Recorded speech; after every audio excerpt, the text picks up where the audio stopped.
اهلا بيك في فلوج جديد. انا دلوقتي خارج رايح لاتنين اصحابي والاتنين اسمهم احمد. هناكل في مكان تقريبا. هعمل ايه تاني بقى، او يعني ايه اللي انا هعمله الله اعلم. فخليك معايا وهنشوف هنعمل ايه النهارده. يا ريت تعمل لايك وسبسكرايب وشير. طيب انا دلوقتي في شارع اسمه يافاستراد. يافاستراد دوت شارع هنا في امستردام، يعني معروف عنه انه يعني شارع شبه ما تلاقيش فيه هولنديين. ليه؟ الشارع دوت تلاقي فيه بقى كل الجنسيات، السوريناميين والتوانسه والمغاربه والاتراك، حتى المصريين، وكل الجنسيات حرفيا تلاقيها هنا يعني. وكل المحلات اللي انت ممكن تتخيلها برضو تلاقيها هنا في الشارع دوت.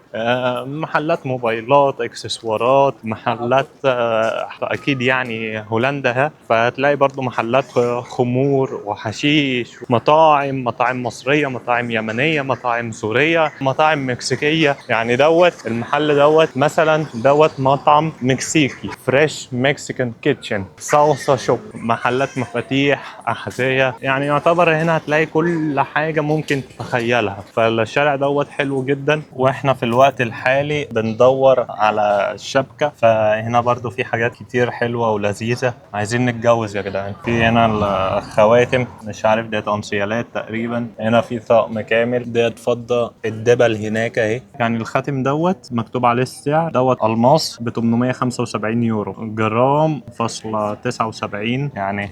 عشان بس تكون عارف يعني الاسعار هنا في هولندا عامله ازاي. الخاتم دوت ب 1897 يورو. الخاتم ده سيمبل خالص، بس بصراحه ما شاء الله الله اكبر تحفه. دوت اسعار الذهب هنا في هولندا. ممكن ابقى اخش مثلا مكان اسال على التفاصيل بقى بجد. اكتب لي في التعليقات لو حاببني اعمل حلقه كامله عن الذهب هنا في هولندا. بفكر اخش اي مكان هنا اجيب لي اي حاجه تتاكل كده في السريع. السلام عليكم. يا حبيبي، إيه الاخبار؟ نجيب رز بلبن من ده.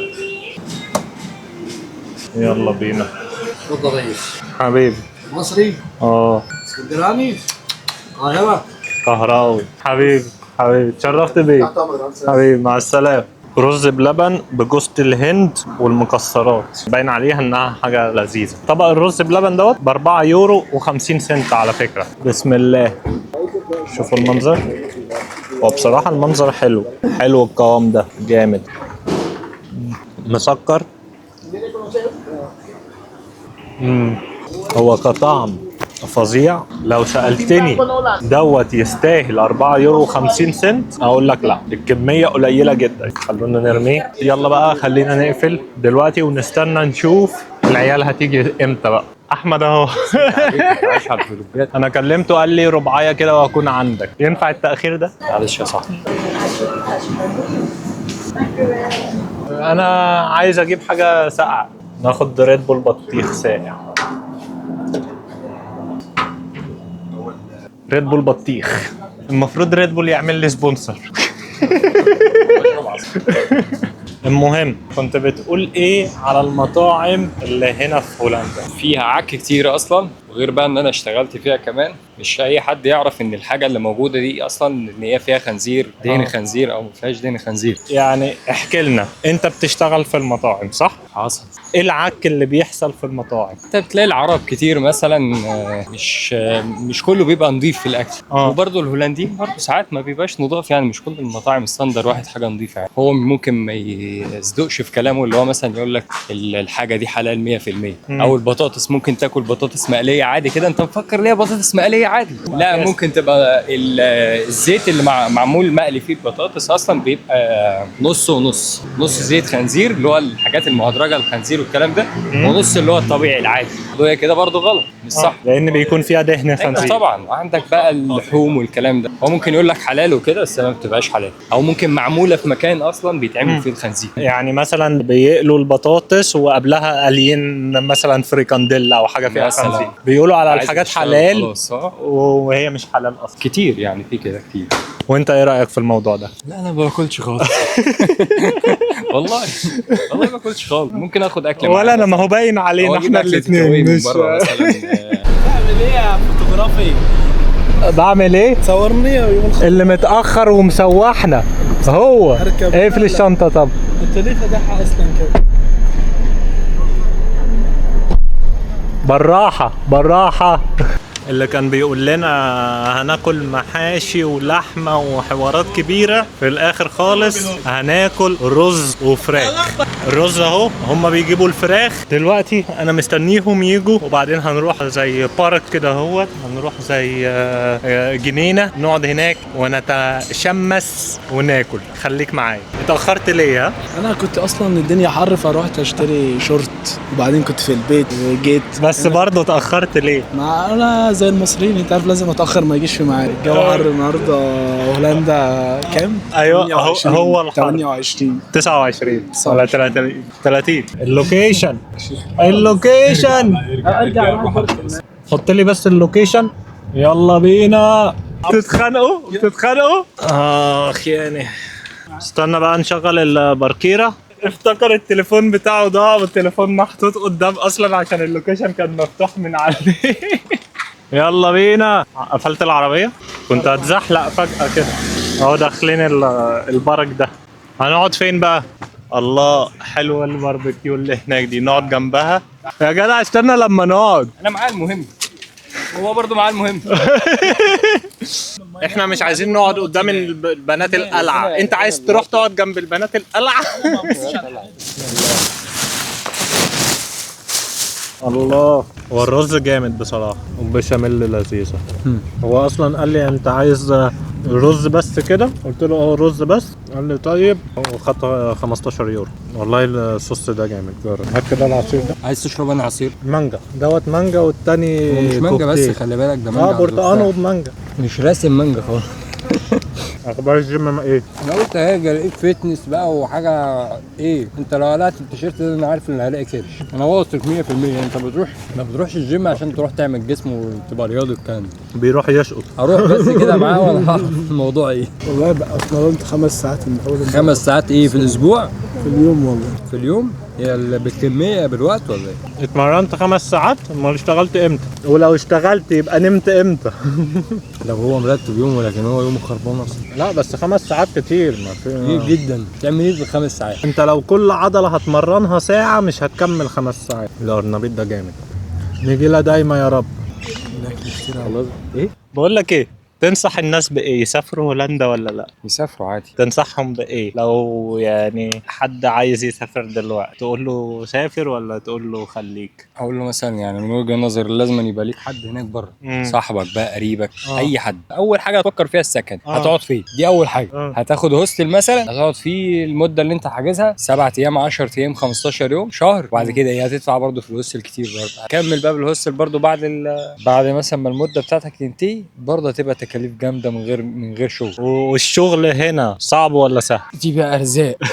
بس صعبه ولا سهل؟ صعب طبعا. بس دي ارزاق. والسكن؟ واحمد بيه بقى طبعا يعرف كل حاجه، ده الباشا بتاعنا. تعالى يا احمد بيه. بيقبض في الساعه 50 يورو. تعالى يا اخبار الشغل هنا في هولندا ايه؟ تشتغل اسود صعب طبعا، من غير ورق صعب، تيجي تتبهدل في هولندا. اصل في ناس كتير اللي هو بتسال يعني ايه الدنيا، ازاي يسافروا، الشغل عامل ايه، لقوا سكن ازاي. هولندا صعبه، مش السكن سهل، ممكن تقدر تسكن بس ما الشغل لازم تسعى كتير عشان تلاقي حد يقدر يشغلك. مثلا واحد ملوش حد خالص هنا ما يعرفش اي حاجه، ما يعرفش حد، لازم يظبط سكن هينفع؟ قبل ما يجي. أيوة. وبعدين ما يجي هيتعب لما يلاقي شغل، يعني يعمل حسابه شهر شهرين. ازاي يظبط سكن من مصر هنا مثلا؟ عن طريق الجروبات. انا اول ما جيت هولندا ما اعرفش حد خالص. اتعاملت مع واحد من على جروب في فيسبوك، رحت له وانا ما اعرفوش سكنت عادي. يعني الدنيا ماشيه فيسبوك وجروبات. بالظبط. انا نفسي جبت سكن امبارح في اوتريخت من على الفيسبوك. فتعالوا هولندا. تعالوا هولندا. واخبار يعني النفسيه هنا في هولندا ايه؟ دي سنه قبل كل الكلام ده كله، انت بقالك قد ايه هنا في هولندا؟ انا قربت على السنه، انا لسه جديد يعني داخل على السنه اهو. يعني قربت على السنه. واخبار النفسيه في السنه دي عامله ايه؟ الحمد لله. مالك بتقولها من تحت درسك كده ليه؟ دي تسال فيها برضه في الزحمه برضه. احمد يعني بيسال احمد واحمد بيسال احمد وانا اتسحلت في النص. اسال استاذ احمد احنا نقلنا في كام سكن لحد دلوقتي ودخلنا كام شغل لحد دلوقتي. وانت؟ 2 سنين. وايه رايك في هولندا؟ هولندا تحفه يا سيف. بجد. هنا تعيش حياة سعيدة، هنا الراحة النفسية رقم 1، كل حاجة سهلة، تيجي تلاقي شغل على طول، البيوت ممكن تقدر تجيبها من على الفيسبوك. اعمل لك ايه يعني؟ انت بتحور ليه يا عم؟ انت قاعد فين اصلا دلوقتي؟ انت مش لاقي سكن دلوقتي. ما انا استعبط. بلاش اقول انت قاعد فين بقى عشان خاطر انا هنا على العام يعني. طب ايه اللي مش حلو في هولندا؟ مثلا اكتر حاجه انت تبعد عنها مثلا هي هتفسدك هنا. كان يعني عمي قالها لي، قال لي هم 3 حاجات: النسوان والبيره والخمور والحاجات دي كلها، والمخدرات. دي اكتر حاجه هتفسدك في حياتك. ماشي، بس دوت يعني ديت حاجة يعني كل شخص يختلف فيها. يعني كهولندا ايه الحاجات يعني اللي مش كل حلوة؟ شخص. يعني مثلا في شخص ممكن يكون ليه في الحاجات بقى دي اساس يا صاحبي اللي هي هتفسد حياتك، ودي اساس اللي هي ربنا يكرمك فيها. كده يعني بس سايب بلدك. لا، في ناس كتيره بتيجي هنا عادي وبتقضيها عادي يعني. في ناس ما أنت أصلاً فاهم إن بتيجي الحرام عشان هنا سهل الحاجات جداً. دي. الحرام هنا سهل جدا جدا بصراحة يا سيف، يعني أنا ما الحمد لله ما عمري ما مشيت في السكة دي ولا عرفت أي واحدة، فأنا يعني أبعد واحد يقول لك على الموضوع ده حاجة. أنا من ساعة ما جيت وأنا مش اكتر واحد صادق اعرفه. ربنا يقوي ايمانك. هو اللي انا اقصد عليه يعني ده المختصر. انت بعدت عن الشمال من الآخر. النسوان والبنات والحوارات دي كلها، وبعدت عن الخمور والحاجات دي، لان انت مجرد ما تشتغل مثلا في ريستورانت ولا في اي مكان من الحاجات دي، هتلاقي انك تشرب خمور فيها، وانك تعمل الحاجات دي كلها وتتعامل مع بنات سهل جدا، مش صعب، سهل. تلاقيه هو حتى لو هو حبك في الشغل وشايفك انت شغال وكده، هيقول لك مثلا عايز تشرب حاجه، جاب لك درينج، طب خد دي، كل طب شويه مش كل شويه عارف، يفضل يقول لك، حرفيا بيفضل. آه. والله من اسبوع كده يوم عيد العجل، اللي كانوا شغالين كلهم كل شويه واحد يجي يقول لي تشرب حاجه، اجيب لك حاجه برو، أجيب لك عيد حاجة، أجيب لك حاجة. البسكليتات. والله العظيم وايه رايكم في الناس هنا في هولندا؟ ناس أحسن جميله ناس هتقابلها. وقلوبها جميله وعرب هنا جمال. أحسن عرب هتقابلهم في هولندا طبعا. أنا لفيت 5 دول، ما فيش أحلى من العرب في هولندا يعني. احسن بيساعدوا. عرب، بس بقى بنسبه كام في العام؟ ماشي، كل بلد فيها الحلو والوحش. بنسبه كام؟ ولا 50%؟ 50% طبعا. بساعدك. مين شغال مع مين دلوقتي؟ مصري. وانا اللي اشتغلت عنده واقف جنبي مصري من اول ما جيت هولندا. انا مش شغال مع عند مصر. ماشي، بس اللي تعرفه يجيب لك شغل مصري يعني. هو اللي بعتك اصلا للشغل هو برضه بياخد منك فلوس. انا بقول لك، بس احنا المصريين بيساعدوا بعض، غير اي التونسي بيساعد التونسي، المغربي بيساعد المغربي. انت اي بلد تروح، انا اول بلد بلف عليها كان بيساعدك فيها. مش اوكي، بس على الاقل بيساعدك يعني، بيقدر في الاخر يوفر لك شغل، يعمل لك حاجه. ايه اول صدمه اخدتوها لما جيتوا هنا هولندا بصراحه؟ الموزة احلى من مصر. اول صدمه ليك هنا في هولندا كانت ايه؟ ممكن مثلا موضوع البيت، السكن. لما كنت في سكن وكده وقعدت فيه كذا شهر، مش فاكر بالظبط قد ايه، حوالي 3 شهور او 4 شهور احمد بتالي. وفي يوم كده، في يوم عيد، اليوم العيد بتاعنا كان تاني يوم، فكنت معزوم بره. فمجرد ما خرجت من البيت بعدها بساعه البوليس دخل الشقه، كسر الباب وخد اللي فيه. لا والله. والله دي كانت اول صدمه، بقى صدمه كبيره يعني. وتصرفت ازاي ساعتها؟ عشان انا ليا قرايب هنا فعشت عندهم وكده، قعدت شهر ونص مش لاقي سكن، عمال بدور على سكن. وايه اكتر حاجه عجبتك في هولندا؟ هولندا كويسه. يعني ايه اكتر حاجه عجبتك فيها ولا مفيش؟ لا، هولندا كويسه. كويسه في ايه؟ هولندا مثلا ممكن لو جيت تقارنها من البلاد التانية، مثلا بإيطاليا ولا أسبانيا ولا البلاد الأوروبية التانية، بص تلاقي فيها الرواتب أعلى حاجة. بس طبعا أنا بقى عشان لسه يعني ما عملتش شوارع هنا، فما أعرفش الحاجات دي 100%. أنا عارفها بس السمع. الرواتب أعلى حاجة، بس الضرايب أعلى حاجة. فاهم بقى أنت؟ الجواب الازرق. الضرايب أعلى حاجة، الأكل والشرب أعلى حاجة، أعلى من البلاد التانية كلها، أعلى من إيطاليا، أعلى من أسبانيا. Okay, gonna come and meet you. شوفوا يا جدعان، جدو وتيتا بيلعبوا هنا تنس، ولا مش عارف اسمها ايه ديت اللي بتتلعب في الشاطئ اهو، جدو وتيتا. طيب احنا دلوقتي قاعدين في الجنينه، والمنظر بصراحه تحفه، والجو لذيذ جدا جدا جدا. فحبيت ان انا يعني اتمشى شويه كده واوريكم الدنيا. طبعا الناس دي كلها قاعده، اللي قالع واللي لابس، الكل هنا خارج يتشمس، والدنيا لذيذه جدا جدا جدا. طيب احنا دلوقتي في الطريق للستاشيون. احمد في البرك في الجنينه، واحمد التاني عمال يصور. حبيب قلبي، هشوفك على خير. سلام يا حب. يلا بينا بقى نروح دلوقتي.